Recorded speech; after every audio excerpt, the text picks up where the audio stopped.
can't just be letting any old people kiss on your kids. Right, I know. Kiss you. And, that's my argument for always looking at who's kissing you and what they're kissing you with. I love that. That is explicit, isn't it? I think we should talk about touching on sensitive topics. So, here goes nothing. All right. The Midwife Crisis podcast will touch on sensitive topics regarding the human body, sexuality, especially this episode, pregnancy, and all aspects of women's healthcare, and may not be suitable for all listeners. I'm Piyar. And I'm Kate. And this is the Midwife Crisis because it's not just you.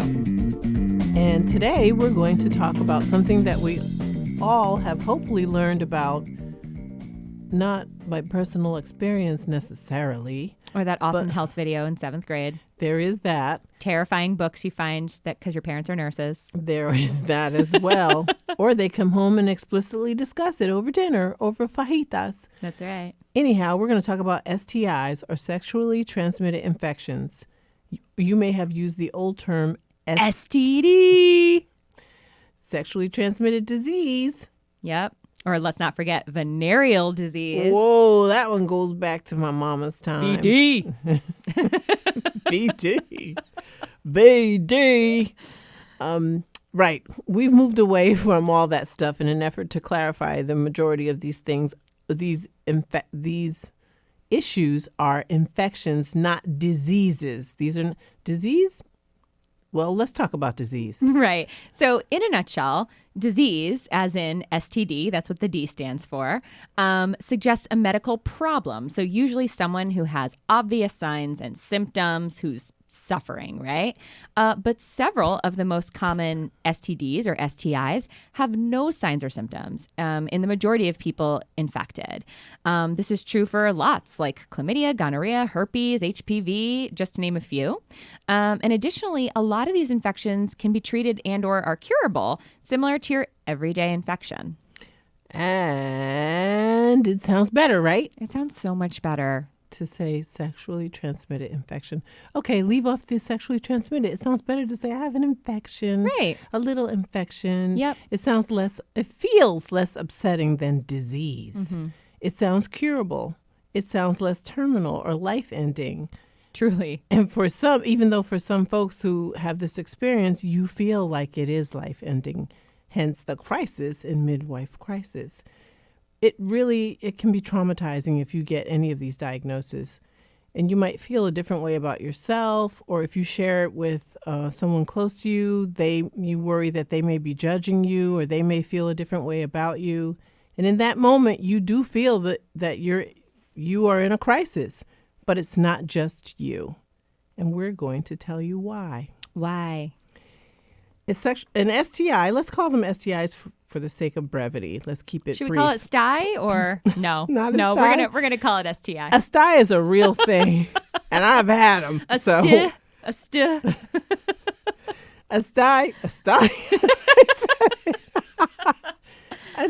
An STI is an infection passed from one person to another through sexual contact.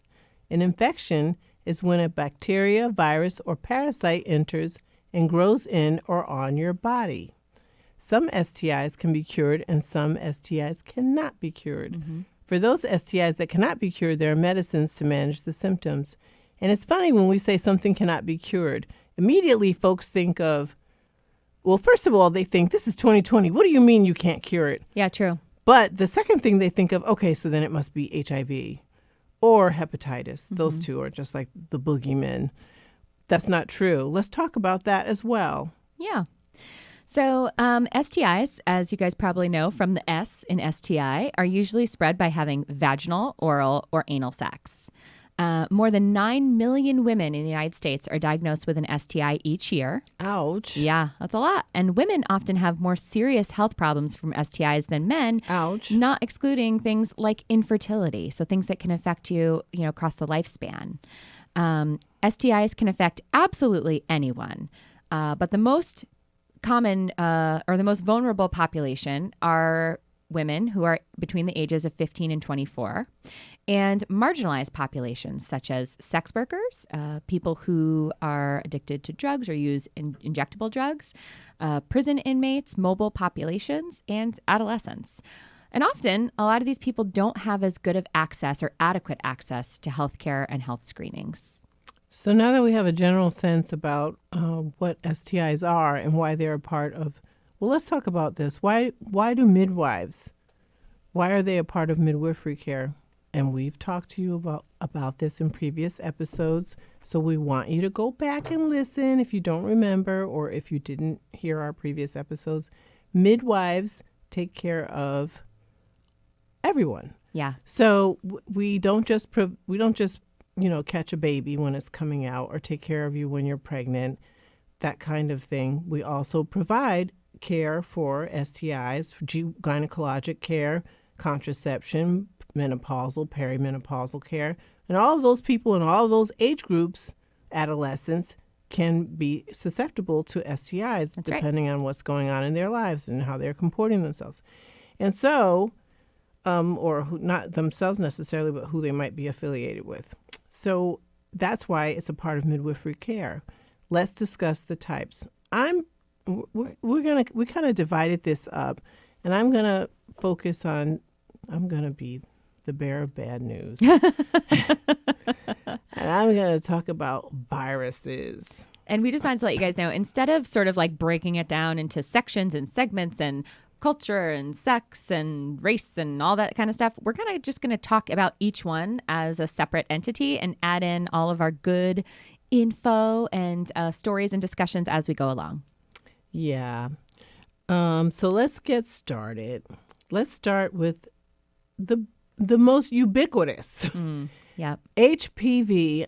Many of us have heard of it, human papillomavirus. That's right. And just very quickly, let me speak to viruses. So if you have a virus, it's not something that you cure. The nature of a virus is such that you don't cure it. So you don't take an antibiotic and make it go away forever and ever and ever. Very often you have a virus and the symptoms may be managed or you may make them go away, but you may carry the virus in your system. It's a part of you now. Indeed. Or if you have a really strong immune system, you can kind of make it go to sleep. That's true. Go night-night. Yep. It don't come back now here. Why can't you just give it a Z-Pack? No Z-Pack? Z-Pack will not help a virus. That's true. It won't have any. It's not a bacteria. So, viruses have little capes that say a big V on them, and they're just not going to respond to you and your Z-Pack. Yeah, so antibiotics are not going to get rid of these infections. So, no, they aren't. And human papillomavirus, HPV, is spread in the very ways that Kate already told you. All the ways that we have sex, that humans can conjure up to have sex. That's right. And so it's super common. It can cause warts, which I'm going to talk to you about in a minute, which you can see. Warts are visible, or abnormal cells that you can't see, but are typically harmless and your body can eradicate. It can make them go away on its own. Our bodies fight off the virus, but sometimes it doesn't, and you can get certain types that are very strong, and they can lead to cancer if they're unmonitored. And you can get it not just in your genitalia, not just in your vagina or on your cervix and that kind of thing, but you can also get it in your mouth and throat. Mm-hmm. And get cancer in your mouth and throat. Yep. And for our friends who were not born with women parts at birth, but were born with penises, you can also get penile cancer. Indeed. Yes. That is a true statement. I feel like deja vu that maybe we mentioned Michael Douglas and his throat cancer before on this podcast. We might have, but he is sort of like a famous case of someone who, he got throat cancer and it was caused by a strain of HPV, the same kind of strains that cause things like cervical cancer. So, and I hear you out there. You think I can't hear you. I know you're going, ooh, we know what he was doing if he had HPV in his throat, and that is not your business. Mm-hmm. That's nobody's business, and that's. But I'm giving him a big wink and a thumbs up. You go, Michael. It's not your business. And blacks and Latinx have the highest incidence if you just look across the board at everyone who has it. And so, why do we have that? Who knows? It's not fair, and the world is not fair. But if studies have shown that these folks do have the highest incidence, and these folks, as in my folks. And I would say HPV in the type that we see on PAPs and things like that, that's one of the most common phone calls that I make. And actually, it's so common that sometimes I pre-discuss with my patient, like, should it come back like a normal PAP, but it has HPV? All that means is X, Y, and Z. Because for a lot of people, especially now that we have electronic charting, they go into their chart and they're like, wait, what? Ooh. She did not tell me. She just told me I'd have a PAP next year. She didn't tell me I have HPV. And it's one of those things where, like, we kind of all have HPV. It's like it's very, very common. At some point, yeah. Yeah, and even if, every once in a while I'll see someone who's like, well, I've been married forever. How did this happen? And I'm like, well, have you ever had sex with anyone aside from your partner, or has your partner? Because that's how it happens. It's a virus. Right. It could be living there, and you had some surgery and you're immunocompromised, and now you have an abnormal PAP, and that happens. And you know how you catch colds? Mm-hmm. You weren't necessarily in the house with someone who had a cold, but you caught a cold. That's right. And so it's a similar type of thing, except you don't get it from spit and things like that you have with colds. But it's just that sort of sneaky and how it just sneaks in. And the majority of the population has been exposed or has carried it at some point, and their bodies just fought it off, and away it went. Right. And I do also just want to take a brief moment to talk about populations of people who are non-binary or gender non-conforming, people who have different types of partners. So in the LGBTQIA plus community, a lot of times this is a community that's not getting their yearly PAPs, that's not coming in necessarily to be, having their exams. And again, PAPs aren't every year, but aren't necessarily coming in for that. And so we do see actually a really high incidence of cervical cancer in that population because I think sometimes people think, oh, well, they're a lesbian. Maybe I don't need to screen them as closely. But did you ask that person if they've ever had, another partner or, right. If, a what partner type of of another sex, gender. right? What type of sex they're having. So that's a population that I think sometimes gets overlooked for some of these screenings. Yeah, because of assumptions. So what happens when you assume? It's not a good thing. You've heard that before, right? You make an ass out of you and me. Look at you. I wish I could just get an ass when I assumed, like a little rounder. Oh, you bless your little heart. There's no black in you at all. That's not true, guys. My dad is 10% Congo on his ancestry.com, so I have a little bit. Oh, a little squeak, which I will take. That's so cute. That's like my 10% British. That's right. Anyways, something else that involves HPV are genital warts, or let's just talk about that with regard to warts in general. These are not the warts that you get on your finger when you're in second grade or something, that kind of thing. Or the warts on a witch's nose. No, yeah. Or the warts you get from kissing a frog. Have you kissed a frog? I thought I was the only one that kissed frogs. And I've kissed, how do you think I landed my husband? And I've kissed a lot of frogs. Well, he turned out to be a prince. That's right. But I've kissed frogs that remain frogs. Oh. Anywho, that's okay. It's fine. It's a lesson. It's a life lesson. And here's your life lesson, folks. All of you out there. Genital warts you can see, generally speaking. And so it's really important. They're growths that they grow in your genital area and around your anus. And for some folks, they can even be in your throat or in the back of your tongue. And they're caused by certain types of HPV. Typically not the same types that cause cancer, oddly enough, right. Interestingly enough. There's a billion gajillion strains. There roughly. are so many strains, and sometimes you can get them together. Mm-hmm. You can get more than one at many types.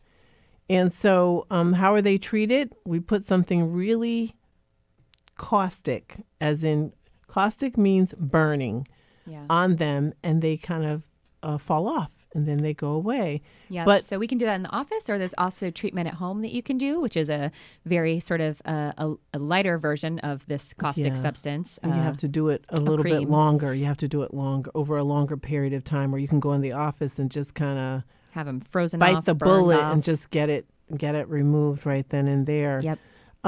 But the point I wanted to make about this is that you don't go in the store and buy anything without looking at it. You don't make any kind of purchases, whether it's on sale, not on sale, remnants, secondhand, first prime choice, whatever. You want to see it. Don't look at the goods before you're buying.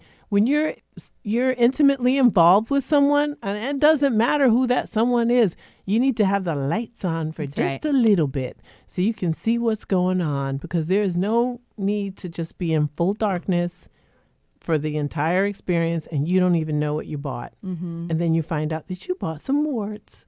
Yeah. And you weren't even planning to buy warts. And that's not just for women and women parts. That's for gentlemen and all kinds of parts. So I think that's true for everybody. Mm-hmm. Always see the beauty in the body. Yeah. Before you buy. Yeah. And now the type of HPV that causes warts actually can sometimes grow or exacerbate in pregnancy. So that is one thing that I would say, if you're someone who is suffering from that and you're pregnant and you're like, oh my gosh, what is happening? I feel like I'm exploding into. Yeah, like there's a cauliflower coming out of your butt. And, it can be really traumatizing for people. So just know that is common, actually, that things can sometimes get a little bit more intense during pregnancy. But that's okay. Yeah, we'll take it one day at a time. We'll figure it out. We'll make a plan for you. They're kind of fed by hormones, but that doesn't preclude you. That doesn't prevent you from having a baby or having a vaginal birth. That's true. You don't need a C-section. If you happen to have some warts down there, we just keep moving and they don't bleed more or anything like that. You just have your baby and then get your treatment. Keep going. That's right. The last thing I want to say about HPV is that some types can be prevented with a vaccine, a Gardasil vaccine. It's, a couple of shots given to girls and boys around 11, around that, usually that pre-teen age. You want to do it before the time of sexual activity, before they become sexually active. And all the way up to women, you want to give 3 shots if they're older. So the vaccine can be given from ages 9 to 45. That's right. Pretty much. And it's considered safe, although we're not going to get into a fight about vaccines because I know a lot of people feel some type of way about vaccines. Mm-hmm. But this is really important. And it's really important to do it for not just girl type people, right, boys as well, because that's how you're going to protect everyone. That's right. And we have seen, again, I think we won't talk about vaccines, but we'll just say we know that there's been a lot of, sort of backlash with this particular vaccine, actually. But what I can tell you is we have the data, and science is real. And science tells us that we have significantly decreased our rates of cervical cancer. We are saving lives of people with cervixes. And so for me, heck yeah, guess what? My kid's 12. We're rolling up into the pediatrician and he's getting that thing. And it sucks, by the way. I think it's the most painful vaccine ever. It feels when like it first came out, when it first came out, they started it with like when you're 15 or so. Yep. And so my daughter was right there and people said, you do that? Well, the vaccine just came out. And I said, if I can protect her, I'm going to do it. And she knew what it was about. And she said, yeah, I want it. I want to do it. And they weren't even giving it to boys at the time. Yep. And so later they discovered if you do everyone in the population, you're going to significantly decrease the cancer incidence. And so I think it's really important. If you would vaccinate for other issues that you don't want your children to get. This is something very easy to do that would protect them. And so I think, folks, because of the connotation that it has to do with sex, well, so do a lot of things, but you want to protect your children. That's right. How I would right. You think it has to do with sex, but I think it has to do with cancer. Yeah, that's right. We think it has to do with cancer because that's what we see a lot. Right. So while we're on this viral, what is that fast train? Excel? I don't know. A super train. Let's talk about herpes because that's another one that's really 2/3 of the population, at least. In some places, they say 3/4 of the population is positive for herpes 1 or 2 or both. Mm-hmm. And so type 1 typically causes oral lesions. Yep. And it's passed by utensils, lip balm, kissing, that kind of thing, sharing things when you have, a little cold sore on your mouth. And type 2 usually affects your genitals, and so it's sexual contact. But you can get type 1 on your bottom and type 2 in your mouth, Yes, you on can. your mouth. It can just go back and forth. And I try to share with patients, there's no, the fact that you have it, well, let's not even talk about 1 and 2.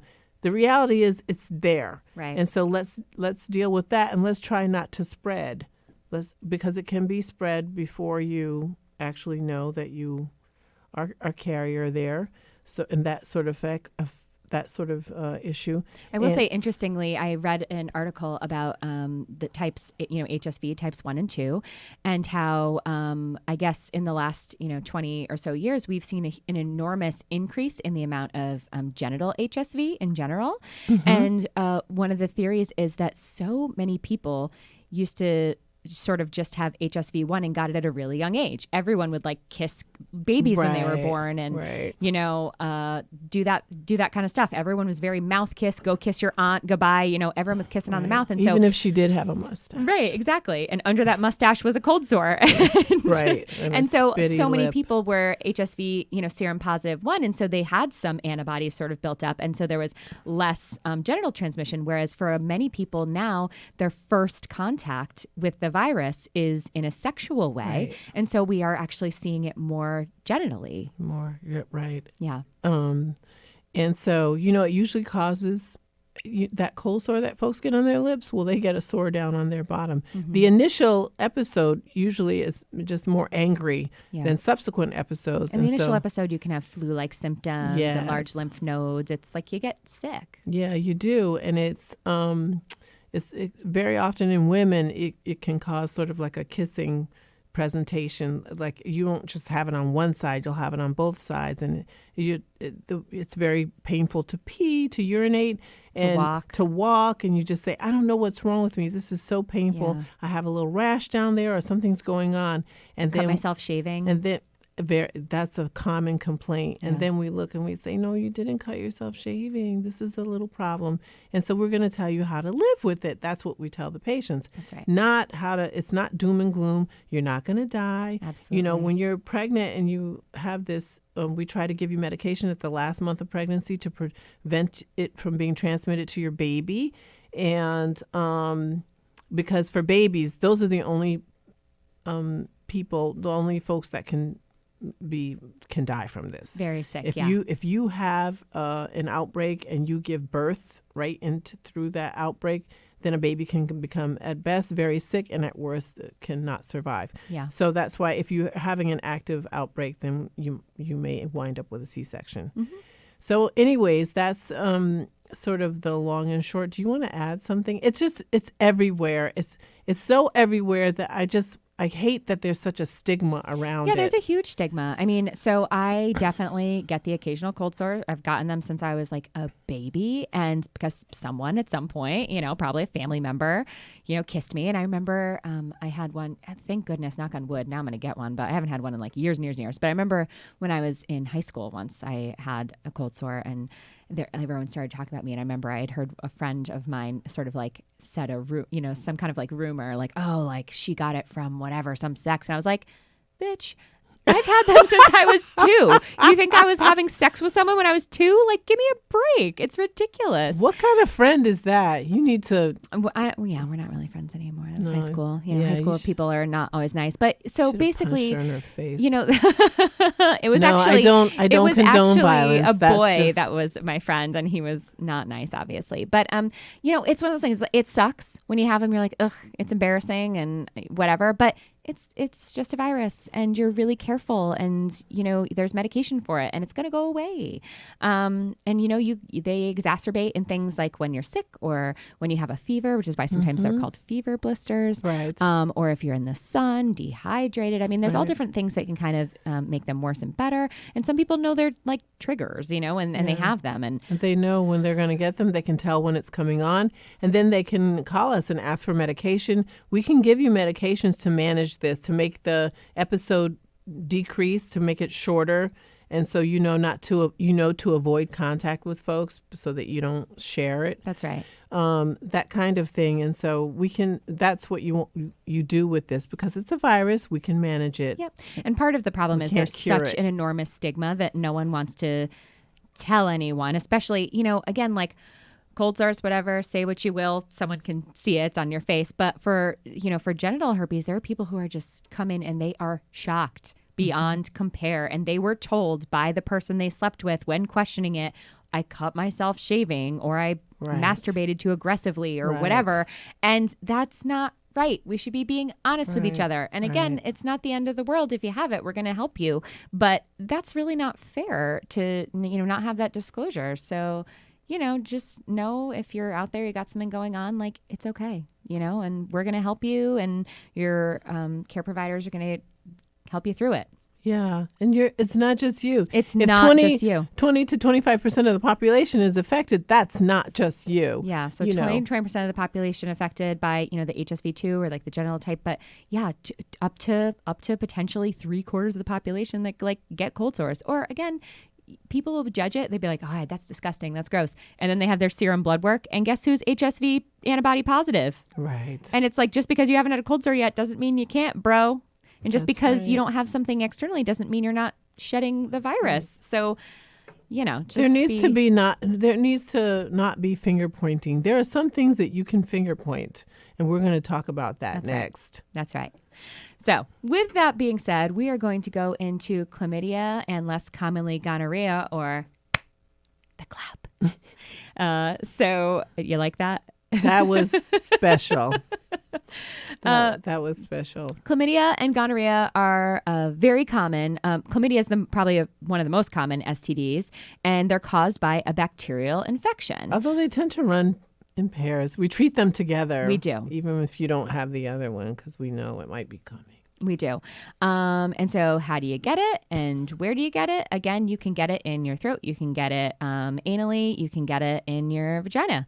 And so those are the places where you can be swabbed for it as well. Yeah. And who gets it? Certainly women, as in with most STIs, are more susceptible because we have more routes of transmission. Our mucous membranes, or whoever is receiving, if you have more mucous membrane area, you're more sort of at risk of absorbing the bacteria. So you think of the mucous membrane part of a penis as the very, tip of the urethra. It's a much smaller space than vaginal walls, so or throats or things like that.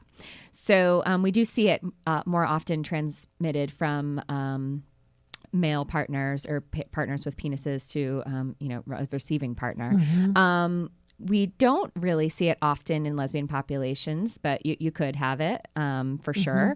But in gay populations, and it doesn't matter. All the populations, doesn't matter who you're sleeping with, because also who has that person slept with?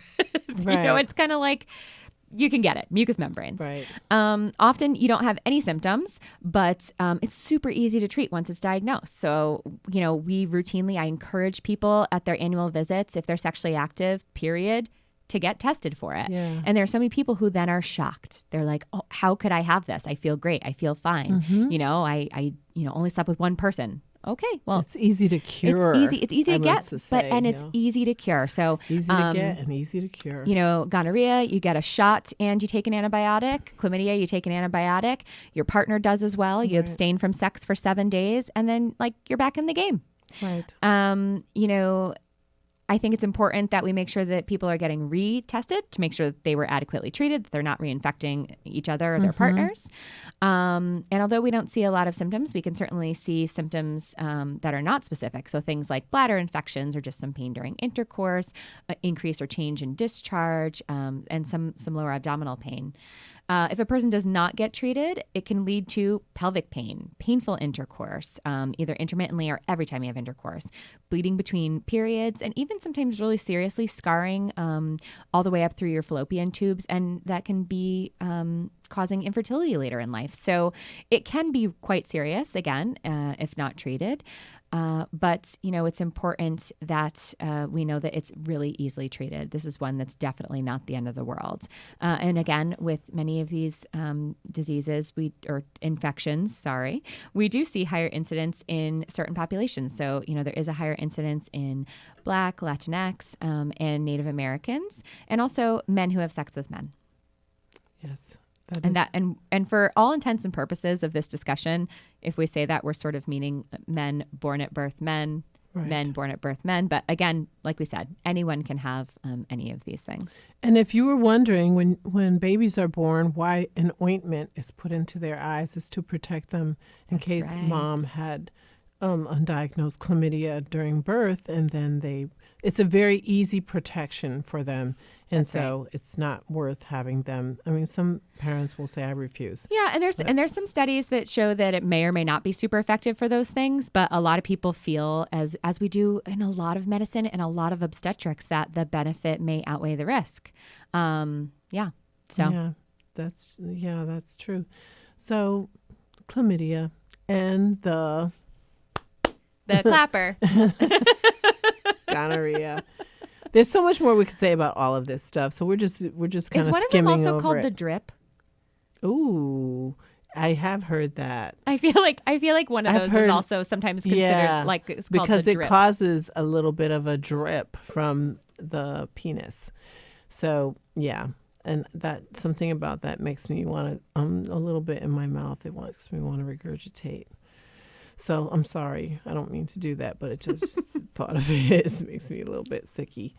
But remember, I do take care of female parts more so than men parts. I have done testing for males because it's really important to me to protect the female partner. And I say to her, it doesn't work to treat one person and not the other. You have to, everybody in the game has to be treated. So if you have more than one partner, everybody needs to be treated, or it's just going to keep going around and around in a circle. Which brings me to a case I want to make for protecting yourself during intercourse and having and using condoms. Yeah. And all of these things, I mean, that was sort of like a take-home memo. But listen, when you ask, first of all, as a care provider, if you're listening as a future midwife care provider, when you're asking a patient if they're quote unquote using protection, what does that even mean? Like, do they have an umbrella when they go outside? Because that's like very general. In the raincoat. Right? Do you carry mace? Like, what? No. We need to be specific, right? So we need to be asking, are you using condoms? Are you using a dental dam? Are you using a glove? And how often? Is it every time? Is it some of the time? Is it most of the time? Yeah, exactly. Or is it not at all? Right. Because I feel like I'm trusting this person in this relationship. And we shouldn't be, do your best to not make a frown or anything like that if they say not at all, because that's our opportunity to, encourage and educate, and also give this person the opportunity to be tested, right? I have an idea. That's one of my lines. I have an idea. How about you start using some real protection, like a condom? Yeah, that sounds like a male or female. This sounds like a commercial. I really like it. Yes. I have an idea. Yes, and they usually laugh because they're not expecting me to follow that statement with what I say. Yeah. And I say, good. I want you to laugh, but I also want you to hear me. Yeah. For some reason, condoms I feel like are really closely associated with preventing pregnancy, but they're not that great for that. But they are real great at helping protect you from infection, and it's not 100%. The only thing that's 100% is what? Abstinence. Oh, okay. I mean, zero judgment. If that's your thing and you're all about the abstinence, I am going to support you. But also, if you are wanting to have fun with someone besides yourself, go get it. Just be safe. Yeah, you do need to be safe. And I was going to make another point about the whole condom thing. Oh, I know. Condoms, so they don't really work that well for the whole herpes protection. If it's, that's an external thing. So perhaps if from the very beginning, I have patients who will say, yes, I do use condoms. And sometimes we get into the conversation, well, from the very beginning of your contact during foreplay, or do you just try it out a little and then put the condom on? No, Yeah. No tasting, no free, nothing's free. From the very beginning, lights are on. Oh, it looks beautiful. Lights off, but the condom has to go on. Yeah. Or use of the dental dam. You Yeah. have to pull that dam out, or female, if you want to use those kind of condoms. That just reminds me of baggy, but. And when you just said herpes, it just made me have one thing also that I want to say is there are many discordant couples. So what that means is people who one person has one of these infections, including things like herpes that stay with you forever, and the other person, it does not, with really careful assessment, treatment, with an honest, evaluation of the goods before you have sexual activity. There are many people who are able to remain that way. Yes. So it's not something you have to be like, well, now my life's over because I'm going to have herpes forever and I can never sleep with it. It's like nobody's life is over. Right. Exactly.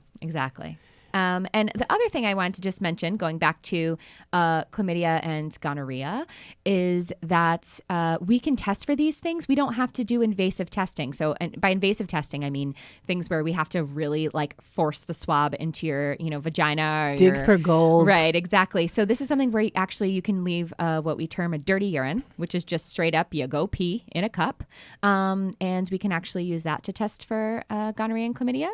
So that's something that we can do. And then again, like we said, you can swab, the rectum, the throat, things like that. It's really important to self-protect first.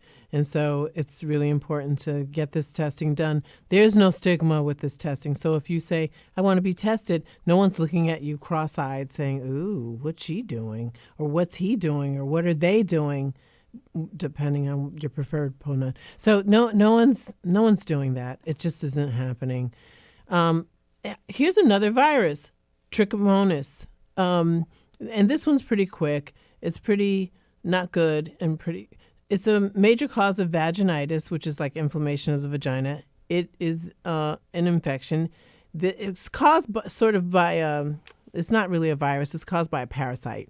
And so it's common, it's easily treated. It's usually more common in multiple sex partners. Not using condoms is a risk factor. Mm-hmm. How do you not get it? Use the condoms and not have multiple partners all at once, that kind of thing. Protect yourself.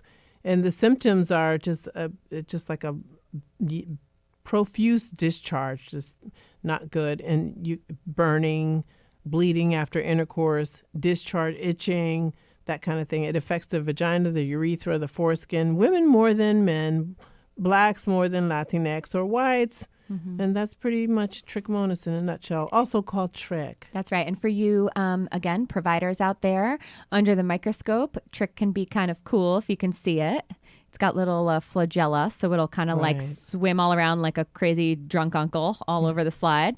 I show it to patients too. It's kind of neat. And also you may see that strawberry cervix, and that's like this. You can Google it, you can look at it, but it's a sign sort of that the cervix has when you're looking at it. So if you see that on your exam, you might say, why don't we just do this quick swab and just check for this? Mm-hmm. So, all right. I think that's a good place to take a quick break, and we'll be right back with everything you did or didn't want to know about STIs. Woohoo!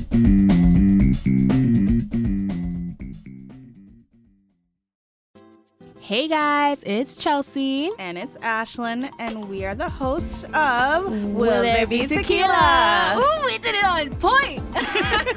So it's a show where we talk about things that are going on in our lives and the world around us, because the world's on fire and all that fun stuff. And we also have a little shot on the side.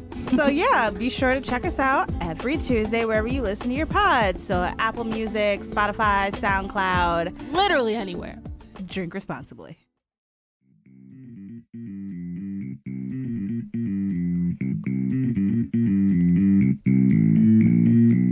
Okay, and we're back, and you're listening to the Midwife Crisis podcast. Today we're talking about STIs, or sexually transmitted infections. Or the gift that keeps on giving. The gift that keeps on giving. And, we're hoping that by talking about some of these things, maybe we'll help the gifts stop giving. Or at least make you feel like even though it's a gift you didn't really want, you can deal with it and don't re-gift it. That's just, right. manage it and put it away somewhere. That's right. So we just talked about a little parasite, and now we're going to talk about a little bit of a bigger guy, a little tiny insect called pubic lice. So, I'm sorry. I put my finger up and she stopped talking, I and did that stop wasn't talking. necessary. That wasn't necessary. I just want you guys to know who's in charge here, and it's no, PR. It is not. It is not. I just wanted to clarify before the break. I said a trick was a virus. I started off by saying that, and I got my words all confused because it is not. It's caused by a parasite. I did eventually say that, but I just want to clarify for all you listeners out there. It is a little bugaboo that She doesn't want to do a corrections corner. has a tail. Not on that. 'cause No follow-up visit. I don't want to talk about it again. All right. So pubic lice, aka crabs, because unlike the lice that your kids get, I'm going to say you get, but honestly, let's be real. It's kids. Oh my God, kids. They're so full of lice. I'm itchy. They're full of mad lice, man. Anyway, pubic lice, or aka crabs, appear kind of more crab-like. So if you've ever seen one up close, or if you've ever seen a picture of one, they look, like a little crab. Do they crawl sideways? That's No. right. So they are small parasites that attach to the skin and hair, and they can be near your genitals, body hair, armpits, beard, happy trail, kind of anything aside from your head. And they are, again, easy to get rid of. They're treated with something that's over the counter at the drugstore or that can be prescribed for you. If you did have them, or if you had a partner who had them, again, super, super good hygiene. You're going to take all that bedding, all those sheets, towels, everything. Hot water, hot dryer. And for all of these things, I mean, not to be like a crazy person, but, I tell people who get cold sores or who have, genital HSV, same thing, like one-time use. Towels, everything is one-time use. And it goes right in the laundry, and you wash everything. Super, super hot water, detergent. Make sure you're just using really careful precautions. And this is one of the ways that we try to help prevent the spread. Oh, you know what? That brings me to something. Someone said once, I probably got tricked from my towel when I was swimming. I got chlamydia, and it's probably from that disgusting subway bathroom seat that I sat on. Right, I knew and I then I shouldn't sat sit on the those. toilet seat, and I said, really? I don't think that's what happened. Yeah. And when they said the toilet seat, I've gotten that one too. And I said, did you rub your vagina on the toilet seat? Is that what, when you were peeing? What, like, break it down for me. And so, but I said it in a way that kind of made them laugh. And I said, no, I don't think that's how you got it. You know why? Because it's way up on your cervix. Yeah. And I don't think that's what happened. Yeah. So. And I will take a second to say false positives are possible. So for these things, we can sometimes see people who come back with positive tests, and they're like, holy baloney, there's no way on the planet that I have this. I haven't had sex in X amount of years, Right. et cetera, et cetera. And our feeling is, yes, we should absolutely still treat you, because for a lot of these, especially the bacterial infections, it's very, very simple to treat. And then we can kind of worry about the logistics later. But for some people, it can be upsetting. Of course, it can be a matter of pride. If you're, in a long-term consensual monogamous relationship, it can be very upsetting to have a false positive. So be aware that that is a possibility. If a patient says that, we can certainly let them know that it's unlikely. But yes, we would love to retest you. And in my experience, typically it does come back positive again. And then I usually sort of see that as a positive test.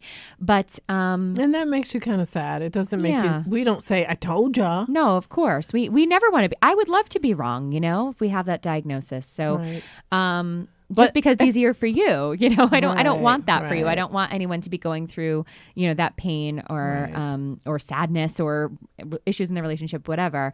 But I think it's something that we just need to be aware of. There is always a possibility that it's not perfect, and right. that it could be a false positive. Because I have had people come back and it was actually negative. Yeah, absolutely. Although not in the case of trichomonas, because we saw the little motile flagellate kind of moving around. And actually, I will often invite the patients to look under the microscope, and I'll say, hey, do you want to see something really crazy? And then they say, what's that moving around? In the case of the lice, I've even collected and said, here, you want to see it under the microscope as well. So that's not really a false, but Yeah. it sort of helps with a little bit of a reality check. Yeah, true. And it becomes more scientific than Right. accusatory. Right. Is that a word? Yeah. Okay. Yeah, I think so. It is now. We'll just petition Webster Merriam Dictionary. Okay. And sort of on the opposite spectrum, I do also want to say sometimes tests come back positive in cases of things like, let's say someone comes in and they sort of have like every symptom of HSV or genital herpes, and we try to kind of like get a swab because the best test for that is to actually swab the lesion. Yes. But if you can't really, we call it unroofing. It's kind of gross, but you just kind of take the top off of it and you want to make it bleed. Super painful for patients. Tear the roof off the That's mother. right. Raise that roof. But in those cases, sometimes it will come back negative, but we'll say, you know what, we still have a very high suspicion, and in that case, it's okay to have that person come back if there's a next time that happens. Also with, They can take a blood test. that's true. Although I will say again, almost everyone's going to have it's some gonna kind of be HSV positive. in their blood. But I did have someone who actually their HSV culture, because it was a primary outbreak, was positive and their blood test was negative because they hadn't made had the time antibodies enough, yet. yes. Right. So with all of these, there's going to be caveats, and Yes. not every test is going to be 100%. And we have to use our clinical mindset and also look at some of those other signs and symptoms. That's all of that is true. I totally agree. Which All is most of right. the time because you're so smart. Oh, thank you so much. So now I'm going to talk about syphilis. So syphilis is a common bacterial infection. Again, typically sexually transmitted. It's easily cured with medicine, but it can be super dangerous if you don't treat it. So syphilis is something Stages. that comes in actually stages. And this goes back to our initial assessment. So if someone has a primary syphilis, they typically get a lesion called a canker. It's the hallmark sign of syphilis, and it can appear between 10 to 90 days after exposure. Commonly, the sites are places like the penis, the labia, anus, lesions around the mouth. And without treatment, it's going to go away in about 2 to 8 weeks. So this person's like, oh, I got this, open sore, but it got better. I cut myself shaving. Oh, it got better. And guess what? That's kind of it. But the next stage, if it's untreated, is the secondary syphilis, which is a rash that can be on palms of your hands, on your forearms. They can be pink and brown, different macules. And again, usually palms of hands, soles of feet in greater than 50% of the cases. You can also get oral lesions. Or mucus patches. They almost look like a little, they call it a snail trail. I joke about snail trails being something else, but anyway, little like patches on the gums. You can also start to get nerve changes. So neurosyphilis, cranial nerve deficits. You can have changes to your eyes. You can have, is it uveitis? Uveitis. Yeah. Okay. Don't look at me like that. The second Wait a minute. I have uveitis.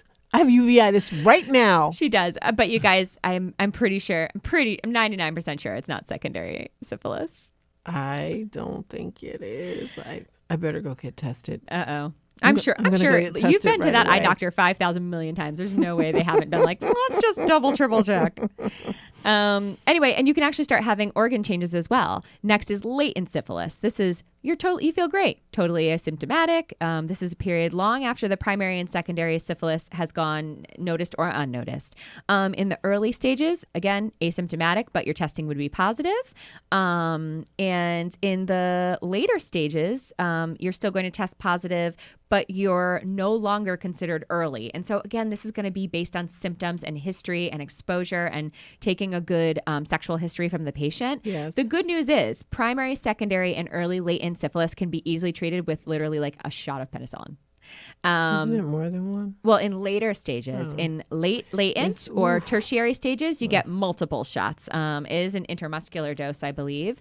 Painful. And painful, I have heard, but it's probably more painful to have things like late neurosyphilis. Oh, I'm sure it is. Where you have trouble walking, where you have dementia, where you can have horrible pain, sensory deficits. You can start getting granulomas of the skin and organs. Ooh. Interestingly, throughout history, you There's guys. some people that had. That had syphilis with like sure. large growths, or it would start kind of eating away at like the nasal tissue and sort of the cartilage. And so the nose would collapse on itself. Holy cow. That's so sexy, right? No. I know, it's really not. And then also, ultimately, you can have cardiovascular effects in late syphilis, including aneurysms. Like you can die. You can actually just die from your syphilis. So here's the deal. This is my feeling. If you feel like you could have been exposed, if you had a drunken night, you didn't use a condom, it is so easy to do a really quick, inexpensive STI serum blood test. It's going to test you for a lot of these different for things. All of these, a lot of these things. The whole kit and caboodle. Because guess what? If it comes back positive, it's not the end of the world. You're going to get some penicillin and you're going to be okay. If you're too scared to get tested and it becomes, late, your nose is going to collapse into your brain. Like, don't do that. Don't do that. Oh, but won't you lose your mind and so you won't know? Yeah. Well, I mean, you can have you can have dementia. I actually, one of my first jobs at the hospital when I turned 18 was called a constant companion. And it's sort of just you sort of sit, or they also call it a sitter. Right. All different types of people, all walks of life, all ages. And one of the people I sat with had end stage syphilis, and he, especially at night, would just get he was just had dementia, agitated. Confused, agitated. It's sad, because at that point you can't really treat it. You're just managing the symptoms. So. Right. Yeah. And it's curable, folks. It's curable. So don't be scared. Right. Let's get straight about our curables and so speaking of back to our viruses, hepatitis B, which is viral, a virus. It causes liver disease.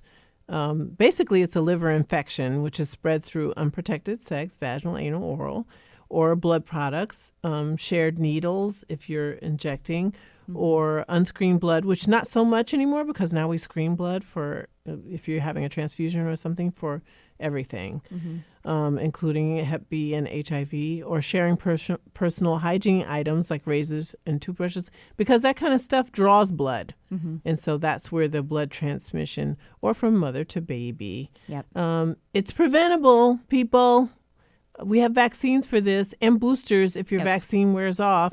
Because as care providers and as vectors of all kinds of things, one of those issues is hepatitis. And so we get vaccines for it, and we get boosters if our vaccine fades away. And our kids get boosters for it. And your kids, they give it to babies when they're born, and then later on.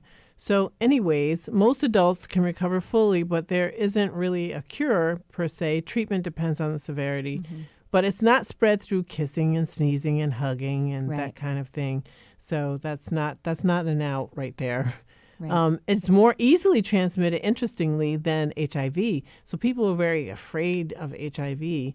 But hepatitis B, it sort of carries in the bloodstream at higher blood levels than HIV does, generally speaking. And so that's why it's just more contagious than HIV is, which is not to say that HIV is, it's also, we're not friends with it. Let's talk about HIV. I just wanted to say briefly with Hep B is that if a mother is positive for it, she can still have a vaginal birth. What happens is right after the baby's born, we pretty much immediately give the baby the hepatitis vaccine, as well as something called HBIG, which is hepatitis immunoglobulin. And also give the baby a bath quickly. And we have really been able to significantly decrease that risk of spreading from mom to baby. So it's not all is not lost. That's right. And rarely is it. That's why we are trying to demonstrate to you that your crisis, we want it to be very small for you. Absolutely. Human immunodeficiency virus and AIDS, acquired immune deficiency syndrome, HIV and AIDS. HIV is a viral infection that breaks down your immune system so you can't fight infection. And if left untreated or with repeated exposure, so you build your levels up, it can lead to AIDS. Yeah. There is no cure, but treatment can help you stay healthy. And I've tried to tell patients who, on the rare occasions that I've had to share with them that they were HIV positive, that now HIV is kind of like a new disorder like diabetes is. So we're not curing your diabetes, but we have medications for you to treat your diabetes, keep it under control. With the case of HIV, keep your levels low so that you don't, you're not getting sick. Treatment is going to help, but it's a virus, so we can't cure it. And it's basically transmitted the same way hepatitis B is. But people are living really long, normal lives. That's and right. now we have PrEP, which is pre-exposure prophylaxis. So if you're in a relationship with a person who's positive and you want to protect, you want to be protected from also becoming positive, then you take this medication daily. And, if you take it sporadically, it's not going to really work. But if you take it on a daily basis, prophylaxis means a medication that's going to protect you. And there's also PEP, which is post-exposure prophylaxis that you can do as well. Absolutely. And so those are ways to try and help. Like in the case of PEP, that's not something you want to do on a chronic basis. Right. It's sort of like if True. You found yourself in a situation and you're like, I think I need to protect myself, and so you take the PEP if you weren't already on the PrEP or you didn't know what the status of or what's going on with that other individual. But nothing beats a condom. That's true. Actually, because it's transmitted, more frequently from the giver to the receiver. It's the most common transmission. And mostly because you have those mucous membranes, so it doesn't, if it's sort of a vaginal penis to vagina or penis to anus type thing, those are both mucous membrane areas, and so prone to tears, prone to damage. They're sensitive people, and so if you are rough with them, then they will, that sort of not destroys, but kind of interrupts the integrity of that area, and then it's open. The door is open to any little visitors that you might not want in your system. So that's why I say nothing beats a condom. Yeah. For some people listening, you may or may not have, grown up during the AIDS epidemic. But it's such a significant part of LGBTQIA plus history. And I can't even believe, even in my life, how far we've come as far as treatment and demystifying and getting rid of the stigma. We have so many famous people now that people wouldn't even know that, are HIV positive because their viral loads are undetectable with the treatments that we have available to us. And women are able to have vaginal births now because we can get their viral loads so low and they're not transmitting it to their babies.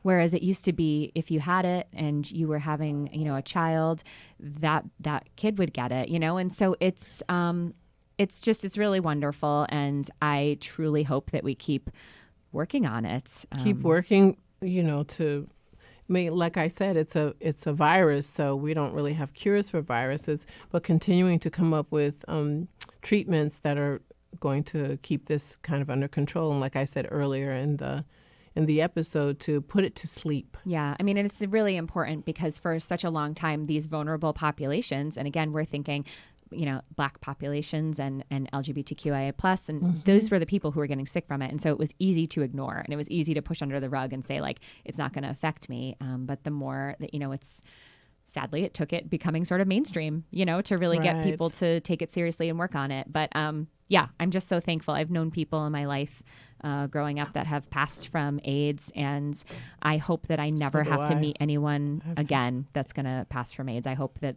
the next person I know who's HIV positive lives to be ripe and old and dies peacefully at an old age. Speaking of famous people, look at Magic Johnson. Yeah. Oh, yeah. He's aging beautifully. Yeah. And it used to be, he has medications, but now, the general population is having access to these medications. Yeah. Yes, they are expensive, but, it's definitely worth it to maintain your health. And or you think more as a more contemporary person too, Jonathan Van Ness, who is on the show Queer Eye on Netflix, just recently came out with a book, and in his book he talks about how he is HIV positive, and he is like the healthiest he's been in his entire life, and he's a gymnast, and he's basically undetectable with his viral load, and that's amazing and beautiful. And I hope that we continue to care and listen when populations that are vulnerable are telling us that they need help, because it was ignored for such a long time, and there were so many lives lost. And in the Black population, especially the Black population, I should say, because it's a separate thing from Latinx. The transmission from male to female was very high at one point, and that generally it stemmed from many reasons. One, so IV drug use, and that doesn't mean all Black people are IV drug users, but there was a higher incidence in that population. Folks who were incarcerated and then came out during their incarceration, a lot of folks would be gay for the stay. And so then they would wind up being infected and then come home and not be gay anymore. They would go back to their relationship with their female partner and then be infected. And some folks didn't. They came home and they had intercourse or had relationships with both their heterosexual their female partner, and maintain a relationship with other men as well. And so there were like all kinds of things that were going on that were making these women be more susceptible. They're saying, I'm not doing anything. I don't understand why I'm getting infected. Yeah. But that's not the point. The point is protect and know what's real and take care of yourself. And don't be scared if you've got something going on, if you're positive, if you come back with any STI, like just be transparent, be honest, make the call, and let people know. That's the honorable thing to do. And you never know, maybe you'll be going through something together, but at least you're going through it. So yeah, and it's not just you. It's not just you. That's right. So we talked a lot about a lot of STIs. There are some sort of a little subset of things that you can get. It's definitely from sexual activity, but also just sometimes from like close proximity. So they can be sexually transmitted occasionally, but not always. One of these things, again, a nice little parasite, scabies. Scabies are teeny tiny parasites that crawl into your skin, burrow underneath, and they cause really intense itching. And they come from skin-to-skin contact. So again, not necessarily sexually transmitted. Could just be snuggling with someone. But it can definitely happen during sex. Again, this can be treated. But you want to make sure that you take a peek. They can make little track marks underneath the skin. A lot of people will feel very, very itchy at nighttime. It can be between your fingers, like in the webbing between your fingers. So if you're having symptoms, again, don't be scared to get it checked out. Just like any of these things. Just like if you had anything going on, you would want to be evaluated. Don't wait. Just go to a care provider and get checked out. Well, here's something really funny. When I was in high school, I saw on the news that there was an epidemic of scabies in the schools, which was really, I just thought, that's just crazy. Yeah. And then it came to my high school, and I went to an all-girls high school, and they were just like, people were getting it, and it was like that high school needs to be fumigated or whatever. Yeah. And who was having skin to skin, who was, I don't know, sitting in chairs with their little short naked butt next to other people. I don't know, who knows the circumstances, but I just think that that's a curious thing that if we have patients, we always have to get the room and clean it out so it doesn't doesn't get passed to another patient if that's right. the case, if we diagnose it. And so the last viral little bugaboo I want to talk about is molluscum contagiosum. And it's an infection that causes small bumps on your skin. And it goes away by itself. The bumps, sometimes they can look like they have little fluid filling in them, but it doesn't really.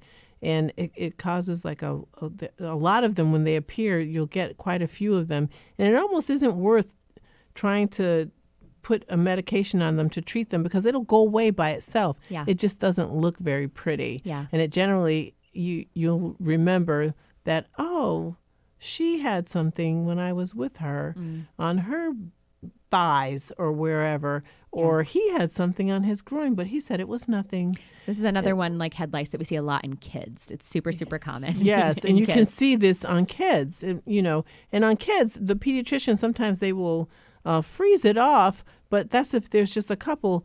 Generally, it's not. It's just going to go away. Yep. You don't have to do anything. It isn't dangerous. It's just annoying, and it's something that you can get when you have intimate contact. In the case of kids, they don't have to have intimate contact because kids are kids. They just have all kinds of contact. Yep. Also, things like bacterial vaginosis, or sort of an overgrowth or change in the pH of your vagina, overgrowth of the good bacteria. That's kind of how I think about it. That's something that we sometimes see in female to female, born at birth female partners, because they can sort of share that bacteria. Or you can get it sometimes after intercourse because the pH of your vagina changes a little bit. So again, not necessarily, STI, meaning you're going to take your bacteria and give it to someone else, is going to give it to someone else, but you can certainly get bacterial vaginosis or Gardnerella after having sex. Also, this is where, especially even with same-sex partners, really good hand washing, really good washing of any like sex toys, just being really cautious that way. Yeah, that's important. Makes a difference. And when you get this, it causes if you're having intercourse with a male and he ejaculates, That's right. It causes a fishy odor, which is where this whole fishy thing. No one should smell like fish. It's just not. Yeah. It's not a thing. It just if that's happening, if you feel like you have a fishy odor, come on in, let us know. It's something that, again, course of antibiotics, change in sometimes that just your personal process and the way that you care for yourself. So easy to clear. Can make yourself So feel easy. better. Absolutely. And things like cystitis or UTIs. This is another thing where Ouch. if you're having sex, this is why we always say pee after sex, because especially in women and non-binary people, Yes. your urethra is very close to your vagina.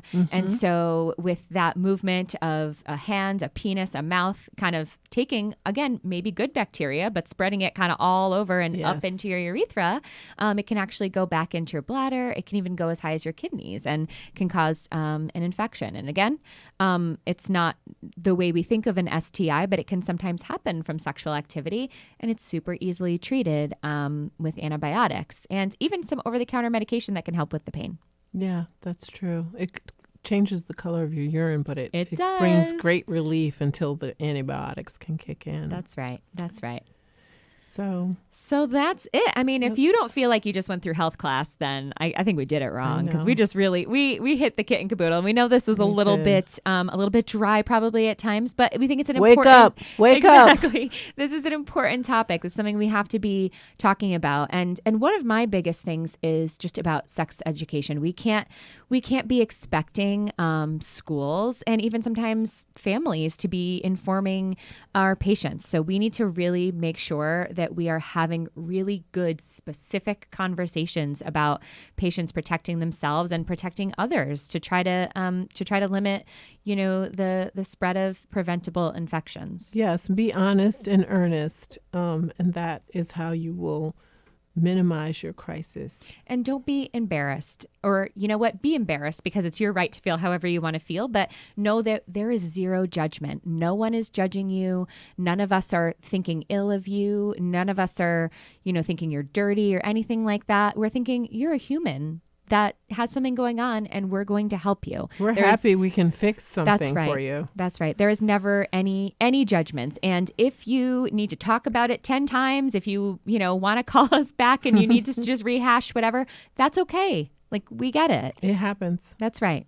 And we're used to it. That's right. So it's fine. So we hope you guys learned something helpful today. And most importantly, again, we hope you learned that when it comes to STIs, it's never just you.